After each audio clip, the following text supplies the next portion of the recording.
Hey guys, it's Slumming. I have a wicked game that I've played in my 277. It's finally, I'm finally picking up my stride in World of Tanks again, and it feels fantastic. Now, this game is on the map Erlenberg, or famously called Derpenberg by Jingles, and this map is one of the worst maps in the game, and I'm in one of the best tanks, in my opinion, in the game. And it's an all tier 10 game, there's 2 Artie, and, this is just phenomenal. I had a blast with this one. Now, if you ever find yourself on Erlenberg, a lot of people have trouble with this map. If you don't know what to be doing when you're on Erlenberg, one of my favorite positions is F4 from the south spawn. Now, if you take a look at the map, I can just expand it while we're driving into position, doesn't really matter. F4 is basically this position right here, and there's a couple things you have to worry about. A lot of mediums will sit on this ridge right here, and you have to watch out for that, and it puts you in direct conflict with heavies who are playing in the city. Now, that from heavy tank drivers is often exactly what you want. You want to be in the center of the action. It provides really fun, interesting gameplay. And on a map like this, if you put yourself right into that position,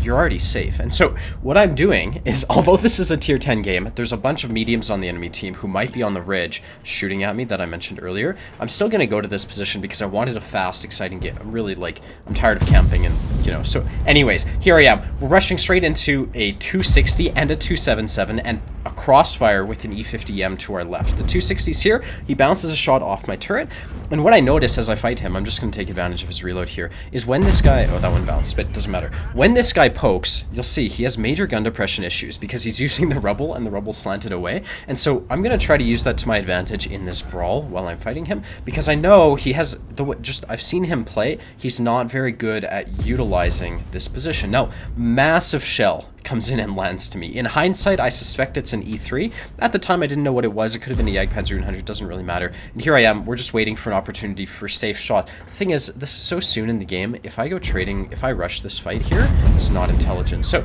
get a shot into the 277, that one works out, and you can see, directly behind me, there's an E50M. Now, I had to be aware of that, when I wasn't shooting at the side of this 260's turret, and he just gave that to me, so might as well. But when I'm sitting in this type of position, these enemy players have a major advantage. They can just push into me, and all I have as an option is to fall back into a Progetto and an E50M. And because I'm being aggressive, these players are kind of intimidated, and it allows me to stay safe, because if they were just aggressive as well, I'd have to back up into a crossfire between multiple people. So being aggressive is pivotal to this play, and at a certain point in time, I get bored because I'm not able to fight that 260 who's just camping me. So what I do, I fall back, I look for shots on the side of his turret if he reverses, and then right here, I realize, oh damn, I have shots in this Jagdpanzer 100. So put a heat shell into the upper case structure of the Jagdpanzer 100. That's one of the most reliable ways to pen that thing.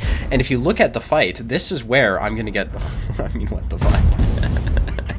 What was that guy thinking? I don't even know. I think I'm really annoying them at this point. Now, currently, these players, it still would be a reasonable play for them to YOLO me in most contexts, but I've got an E100 behind me, and I can see him on the map, and so it's actually okay. But basically, here we are. We're going to continue this brawl. The Jagdpanzer E100 is here, and because it's a 2v3, I'm going to focus down the lowest HP. The Jagdpanzer is the biggest threat. That guy can YOLO me and do 1,000 damage and then die, and that takes away half my HP. And so getting him out of the fight safely, if I can manage it, is going to be a huge help to our team. Luckily, Artie finishes him off. That leaves us with half HP 260 now and another half HP 277. So bounce the 260's upper front plate right there. I'm loading food, and so I'm taking the gamble that I'm going to reload before him because I do have food and a rammer and so on. So I put a shot into him. The 277 fires and misses, and you can see with the 260 stunned and my food, I was able to get a shot off. Now this guy fired, so I'm going to get another shot into him for free, and a lot of people are scared to sit in the open like that. If people are reloading and they have a very wide window of reload, just sit in the open like I did. It's really easy because, they're never going to shoot you. Now suddenly a full HP freaking chieftain appears, and I'm going to pause it here. If you look at this fight, I want to bring your attention to the minimap. If you look at what's happening, right now our whole team has won the one line. Now the problem with this situation is if I look over to my left, you can see it's an E3. This guy's full HP, and in his position on this map, he's going to be very hull down. He's at mid-range, so it's really hard to pin his weak spots, and he's basically hull down at this point. So, could you ever expect, even though it's 3 tanks, 2 TVPs are never going to pen the E3 consistently, and the E3 has very high DP. He's going to just absolutely wreck attack anyone on this side, and you can see they're full HP. And so what I see on the minimap right now is I see them pushing through the city, 3 tanks in front of me, obviously, and well, these tanks should fall back. They should not be pushing into an E3. It just doesn't make sense. And so the game is kind of going to be reliant on my ability to kill the tanks in front of me. That's a full HP chieftain and one-shot 260 and a half HP 277. And the reality is we've got a lot of our HP, 6,000, just in this corner, trying to deal with one tank destroyer. And so, you know, that their ability to win, or our ability to win, is heavily reliant on that. And they have to do that before the enemy team pushes through the city and caps out. So chieftain pushes in, I'm falling back, and I'm trying to bring my tanks, like the TVP behind me, into the fight. When I fall back like this, it makes it easier for this player to support me. So that's what I've done here. Now I've got the chieftain in front of me. He fired. So I know I've got a reload advantage here. I can just look for a shot. And this is always challenging because it's a fucking chieftain. And I bounce this commander's hatch. Now, 260s right here. I'm going to point my turret towards him. He bounces heat off of me. You can see the TVP behind me is unloading onto this chieftain, which is exactly what we want. Already puts a shot in. The 260 gets tracked. I'm able to get a free shot of damage into him. And now we've got 3 1-shots in front of us. Well, 260, the chieftain's a 2-shot. We're going to kill the 277 if we can get the chance. The 260 puts one into me, but it's worth me taking a hit to take a gun out of the fight. And this chieftain's going to try to put a shot into me. So I bounced that one because I'm using the rebel in front of me for cover. And now this guy's reloading. So 260 bounces one off of me. I'm going to see if I can pick up the kill.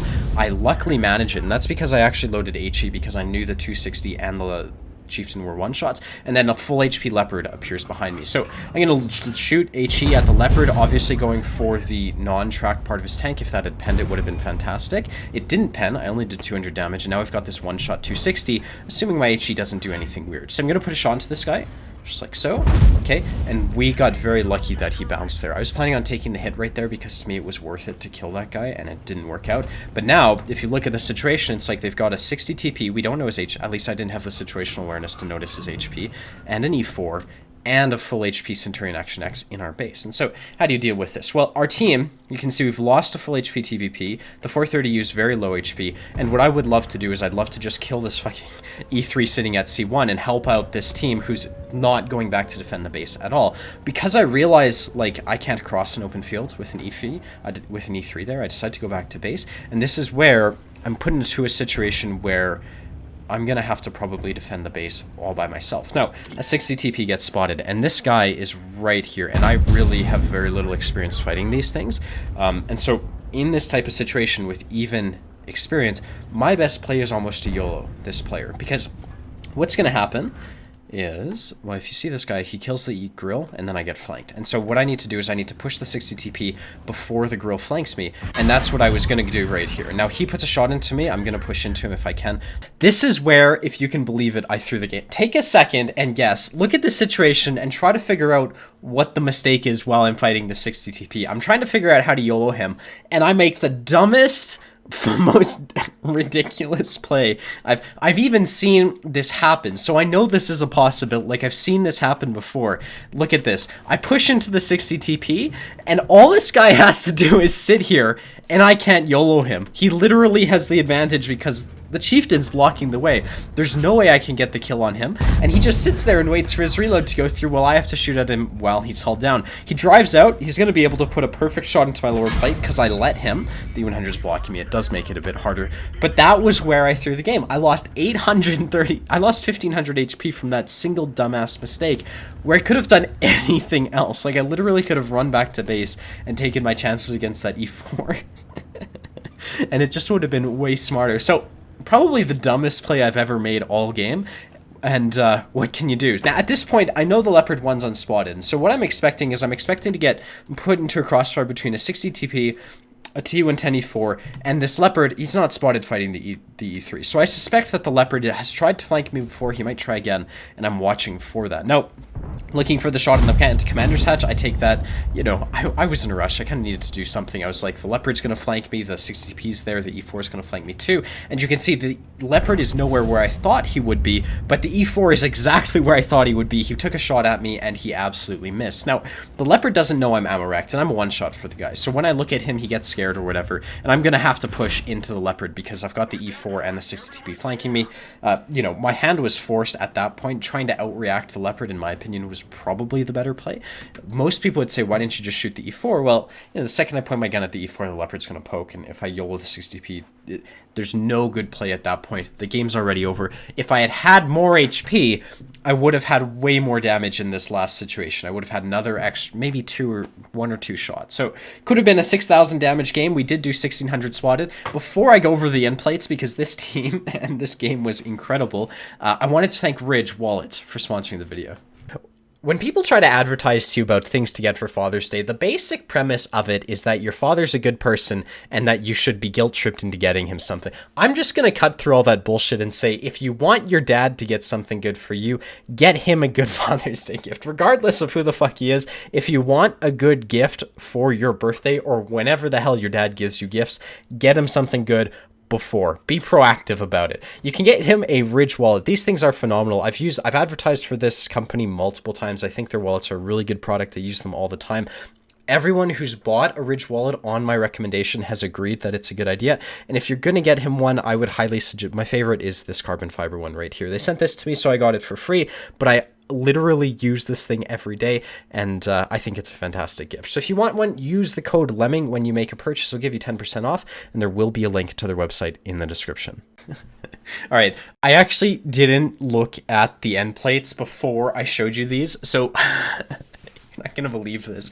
I did 5,600 damage, which, it's not some epic game. I thought the way I got the damage was epic, but the result in itself is not like, oh my god, you did 5,600 in 2. Look at the team. The best player behind me was Artie with 3k damage, which is like actually a good Artie. Most people do kind of slightly worse in their Artie, average damage wise, than they do in their... Bad players do better in their Artie than they do in their normal tanks. Average players do about the same. And then, as you get better as a player, Arties have a higher, like a lower ceiling. They're able to do less as you become better in them. So, he did 3k, which is a really good game for a tier 10 Artie by anyone's standards. And, okay. So when I see these the triple mediums that were fighting the E3, this guy right here, this guy did 6k damage. He did the same amount of damage as I did. And can you guess who he fired at? It was the TVPs and the 0 damage 430U. And then if you look at these player stats,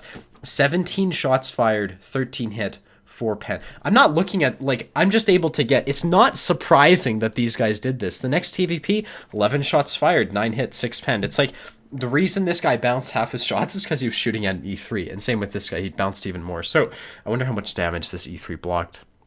Yeah. Yeah. This T110 E3 blocked 3,560 damage.